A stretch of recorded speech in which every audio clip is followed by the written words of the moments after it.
Hey guys, my name's Kelsey and welcome back to my channel, Ruffalo Reads. Today I thought I would do a beginner's romance recommendations, so here we go. Alright guys, so when I think of beginner's romance, I think of easily accessible. I think of maybe, easing your way into the smuttiness, not full blown like some of these indie and dark romances. I think of, maybe a rom-com, a popular book, something a little bit more lighthearted, but that, everybody can kind of relate to in a way, something that makes people laugh.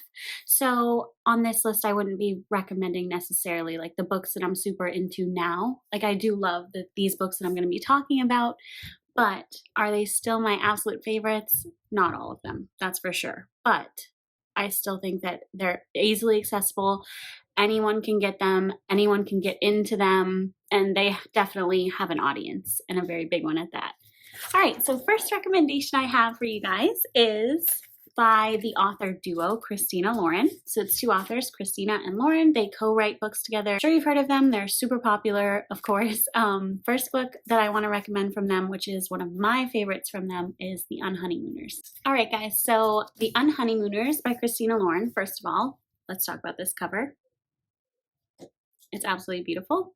If you can hear that, my daughter's outside with my fiance crying. So sorry about that. This book though is so sweet, so cute. It's a book that I don't know how you couldn't like it. I mean, I guess I get it, like if you're not into the rom-coms. But anyways, this book follows Ethan and Olive. They are both like respective, like best man, maid of honor, her twin sister's wedding and his like best friend or something. Everybody at the wedding decides to eat the seafood buffet, and everybody except Olive and Ethan get food poisoning.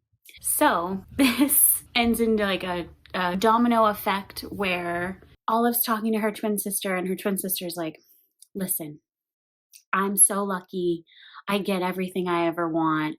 I won this fucking free honeymoon to, I don't even know where they went. Like, it doesn't really matter. Like some beautiful place, full paid.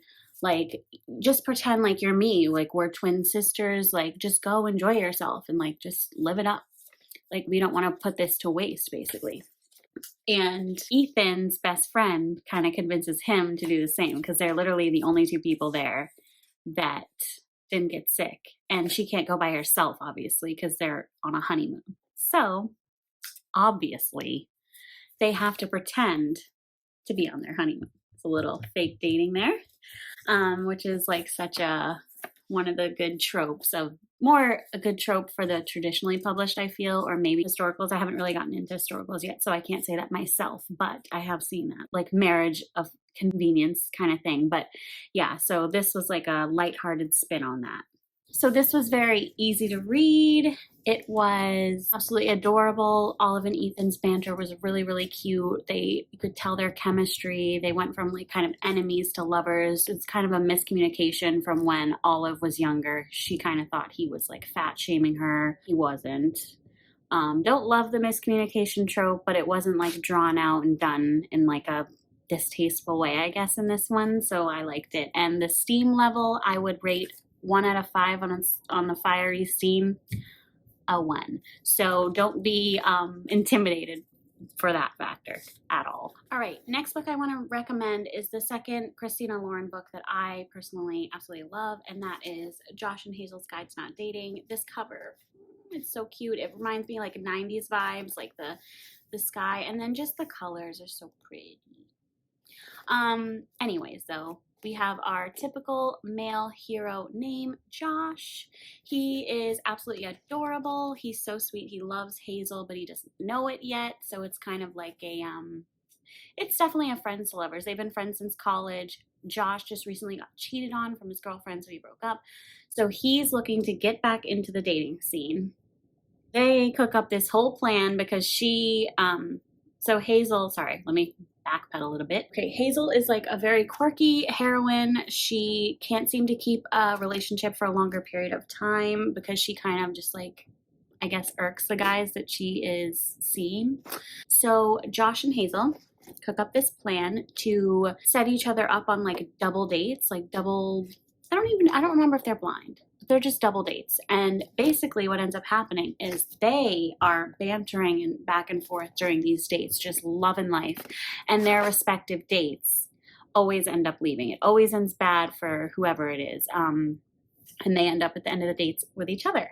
So this is their story and how they fall in love. The steam level for this one isn't high either. I'd maybe give it a 2, maybe. It's pretty much the same. I think all Christina Lauren books are around a 1 or a 2 for the steam level. I wouldn't expect to go into this like, ooh, my panties are gonna get wet because this is gonna be so hot. No, but that's what I'm saying. Beginner romance, try this one. I wanted to also recommend some novellas because I know that with beginners videos in general, I think that maybe you're not just a beginner to romance, maybe you're just a beginner. Maybe you just want to like ease your way back into reading in general. And a great place to start for that is novellas. Novellas are like little short books. They're usually under 200 pages. I found a couple novella authors that I really, really enjoy. The main one being Cassie Mint. And I found her on Kindle. If you have a Kindle and Kindle Unlimited, they're all free, very easy to find.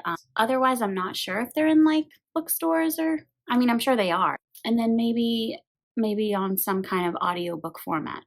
Regardless, so my favorite one from her is called Thin Ice. It's a figure skater and a coach romance. So steam level is high. It's a 4 out of 5 at least. Maybe a 5 out of 5. So if you don't want to jump right into the steam, then don't read this. But if you want a quick, steamy, fun, tension a little bit romance, read this. If you like the setting of like a figure skater, like falling in love with a coach, I think there's a big age gap there. So, you know, be wary of that. If that bothers you, don't read it as well. I really, really like this one. It was really, really fun, and I thought that the characters were well developed for being a novella. So I would recommend it. So this next one, I don't know if everyone would agree with it being on a beginner's romance recommendations video. However, I think that, let's say you're a beginner, like maybe you've read a couple like traditionally published books and you want to dip your toe and see how you feel about the indie published and the fun, steamy authors. So I think one that's really easy to get into is Melanie Harlow. Her writing is just so bingeable, so like just delicious, so easy to read, so quick, fast-paced. Her characters are always different, in my opinion. The one that I'm going to recommend is Taste. Now, again, this one has the trope that not everybody loves. I'm not going to say it because I don't want to spoil a part of it. It is a big part of the book. But anyways, this follows Gianni and Ellie. Gianni Lupo, oh my God, marry me. Seriously, He is a Michelin-starred chef that's gorgeous and was on reality TV for a while. So Ellie kind of always like bothers him about that. She's like, you're such a sellout, la la la, you're this, you're that. And they kind of have this like enemies to lovers banter going on. However, they've known each other since they were children, and they have always kind of had this like push and pull. Like he dunked her in the dunk tank at the carnival a million times the one year, and she like, you know, they've just always like kind of played pranks on each other, and he always had it in his mind that it was like a fun, silly thing between them, and she always had it in her mind as like, wow, this dude is such an asshole. So what happens is she gets invited to cook for a very famous restaurant person. I don't remember what exactly she is, but I know she can bring like recognition, awareness, like business to her restaurant that she has in this series' like town called Cloverleaf Farms. This book is the 7th in a series. However, you do not need to read it in order at all. There's no need. I read the one prior to this, and it's just kind of all intermingling characters. That's it. There's no need to read the 6 before. Just you can get this one. She gets invited to host this, and it's a big like snow blizzard about to happen. Gianni's like, I am not letting you drive alone up there. You're gonna get stranded. You're gonna get, you know, hurt. You're gonna crash your car. I'm gonna drive you. So she reluctantly agrees. He drives there, and then of course when they're there, all the women there are like, oh, it's Gianni Lupo, and they're just focusing on him the whole time, and Ellie feels like a failure. She feels like he's stealing her spotlight, and he feels really bad about this. It was never his intention. He wanted to help her. So he's apologizing, he's kind of groveling, and what happens is the blizzard gets so bad that they have to pull over on the side of the road and stay overnight at this kind of rundown motel. Things ensue, things from the ensuing ensue, and this is the story of them and how they navigate their situation and their romance, and I loved it. I loved it so much, and I get that it's not everybody's cup of tea, but in general, I think Melanie Harlow, if you want to get into a indie author and you haven't tried any yet, but specifically this book, Taste, I love. So next recommendation I have is actually an author, and her name's Helen Huang. Now, when I first started kind of getting back into reading a few years ago, I read her first book in the series, which I don't know the series name. So if anybody does, please let me know. The Kiss Quotient. Absolutely freaking love this fucking book. Please read it, please. But then the next book in the series is The Bride Test, and the final book in the series is The Heart Principle. I recommend her. I recommend her books. I love her writing. However, this, no. And I'm really sorry to say that. I'm really sorry. I know that she said that she, put a lot into this book, and I respect authors, and I respect how hard it is for writing and how much energy and effort and everything it takes. And I know that this one kind of meant something to her. However, this is not a romance. And it took a beloved character from the series, and it just kind of shoved him under the rug, in my opinion. So this is a recommendations video. I'm not shitting on this, but this is not the book I'm recommending. And might I just say, I fucking hate that I have the book of the month book of this in the why the fuck did I do that? Why? Anyways, The Kiss Quotient is about Stella. She is on the autism spectrum. She has Asperger's. She's extremely smart with math, if you couldn't tell. She is whatever, something in math. I don't know. I'm terrible with math. She is kind of being pressured by her parents to find someone in her life to love, like have that connection with somebody. I think she's 30 or 31 or something. They're like, this would be something very valuable for your life. She's never been into that. Like, she's had boyfriends before, I think, but she's never the thought of kissing makes her sick. Like, she's like, ew, a slug in my mouth and stuff. So she hires our main male character, Michael, to teach her the art of sex and anything affectionate. And this book is a 5 out of 5 for the steamy, smutty sexiness. But this is their romance. They fall in love, and it is fucking beautiful. So if you want a fucking good ass time, I recommend this. The next book in the series is called The Bride Test, and this follows Kai. He is the brother of Michael from the first book, so the brother of the guy actually in the first book, and his mother travels. That's why there's this little... So his mother travels to Vietnam to find him a bride. He thinks that he's incapable of love. He thinks he's incapable of that emotion. He is on the autism spectrum as well. This author's actually on the autism spectrum, so she writes very good representation for that. So I really like that aspect of these books. It's something different, it's something unique, and we like to see representation throughout all of our books. So anyways, his mom travels and brings our main girl character back from Vietnam. She kind of strikes up a bargain with her, like a financial deal, to marry her son. She brings her back to live with Kai, and Kai is kind of hesitant obviously at first, and then he reluctantly agrees, and this is the story of them and how they fall in love. She is a single mom. She does hide that from him kind of for a while, so that is a point in this book, if that bothers you, but she breaks down his walls. She gets him to feel things he's never felt before, and he kind of breaks her as well, and they have to kind of build each other back up and figure out, how to go about it, how to be together. She notices that he's a little different. She doesn't know, exactly what is going on with him, but she's very patient, very kind, she's very generous, and they have a beautiful relationship, and I loved it so much. All right, guys, so that's it for my recommendations for this Beginner's Guide to Romance. If you can't tell, though, I do have 3 back here, which I wanted to briefly mention at the end because I love this series. However, on a beginner's list is a little bit of a stretch, but I couldn't do this video without mentioning them. So this is the books. We have Get a Life, Chloe Brown, and these are by Talia Hibbert. And this is the Brown Sister series.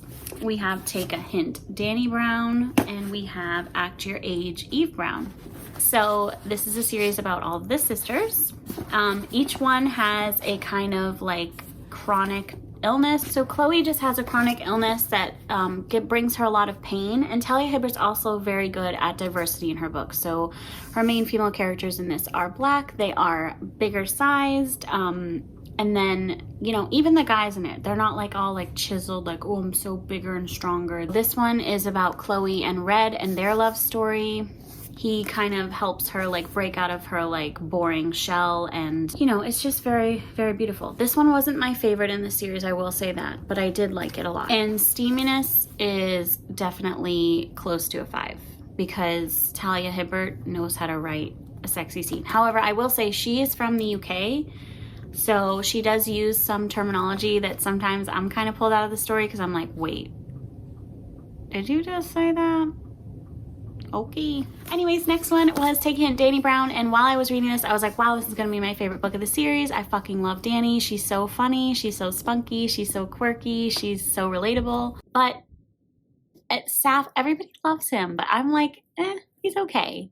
I mean, he's very like caring and compassionate, but he's a little too sensitive for me. And that's just a personal thing. But this was really, really sweet. So they both work in academics, and Dani is bisexual, so that's another great representation thing in here. So I think she's always kind of had a reputation for being like having no feelings and just kind of like breaking up with people. And he's like a security guard at their university, and he needs kind of like recognition, I guess, for his charity that he runs. He's a rugby teacher for like underprivileged kids, and this scene of him carrying her out like fireman style of the like, you know, university building or whatever goes viral, and they're like, oh, let's start up like a fake dating thing, and then, you know, we can both capitalize off of this. Everybody can think that you're like sweet and, you know, not a bitch, and I can help my charity.